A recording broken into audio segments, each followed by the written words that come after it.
autores reconocidos como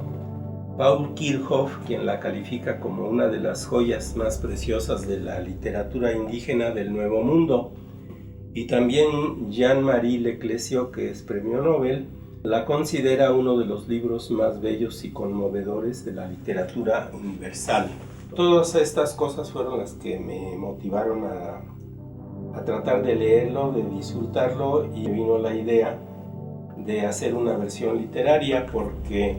en la misma introducción de la obra el autor le pide al virrey Antonio de Mendoza, a quien le está dedicando el trabajo,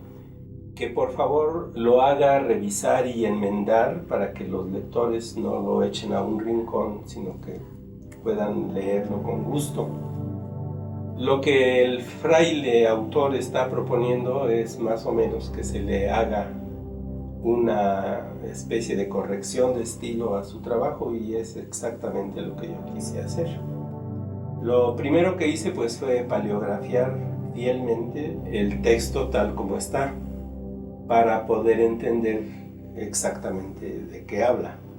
Y ya en un segundo momento, teniendo esa paleografía estricta, pues yo me dediqué a pulir el texto, eliminando repeticiones superfluas e innecesarias, ajustando algunas discrepancias que hay, sin traicionar el estilo o el texto original. Desde mi sensibilidad o desde mis capacidades literarias, tratar de hacer un texto que se pueda leer de corrido con mucha satisfacción, porque en el fondo pues es un texto muy bello, es muy poderoso.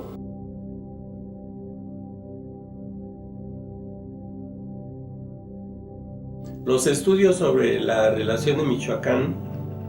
se intensificaron a partir de 1956, cuando José Tudela publicó en España una edición facsimilar acompañada por estudios de Paul Kirchhoff y de José Corona Núñez. Desde entonces, y sobre todo también después de la creación del Colegio de Michoacán en Zamora, como es casi la única, o por lo menos la fuente más importante para conocer la historia prehispánica y del siglo XVI, del pueblo tarasco, pues se han multiplicado los estudios y las publicaciones, pero obviamente la mayoría de esos estudios o publicaciones están hechos desde un punto de vista académico, científico, histórico, y lo que principalmente les interesa pues es reconstruir el ambiente geográfico, histórico, cultural. En ese sentido, mi trabajo se puede decir que es único o diferente, porque el punto de vista principal que yo estoy adoptando aquí es un punto de vista literario. Es decir, aún sabiendo que existen las imágenes, aún sabiendo que en el texto hay muchas noticias de carácter histórico o etnográfico, a mí lo que finalmente me interesó al realizar este trabajo fue el aspecto de la expresión literaria. El texto está en español, pero es un español del siglo XVI que en buena medida nos resulta un poco ajeno o por lo menos lejano. Y por esa razón se puede hacer una presentación que, manteniendo el contenido y el espíritu original de la obra, pues sea más cercano a nosotros en cuanto que nos permita acercarnos a ese texto en una versión un poco más moderna o actual. El trabajo que yo realicé pues era un trabajo por una parte difícil o complicado, y por otra parte también escurridizo, en el sentido de que es muy subjetivo. O sea, yo por un lado tenía que ofrecer al lector el mismo trabajo que salió de las manos de Fray Jerónimo de Alcalá. Yo tenía la obligación de hacer que Jerónimo de Alcalá y sus informantes siguieran siendo los autores principales del texto. Yo no podía sustituirme o ponerme en su lugar. Por otro lado, pues yo en la introducción advierto que me voy a tomar una serie de libertades porque son necesarias para lograr mi propósito de hacer un texto que sea más legible. De manera que en cada renglón o en cada pasaje yo tenía que ver hasta dónde podía intervenir sin modificar el contenido y el estilo del texto original, y hasta dónde de todas maneras podía yo introducir mis criterios o mis gustos personales en la redacción final. Y pues es un trabajo cuyos resultados son difíciles de evaluar, porque no hay manera de medir esas cosas. Finalmente se desemboca en los gustos personales y en la sensibilidad o capacidad para el disfrute estético de cada persona. En ese sentido también se podría decir que este texto yo antes que nada lo escribí para mí mismo, y que después, si puede ser de utilidad o de provecho o de disfrute para otras personas, pues yo me sentiré muy halagado y satisfecho.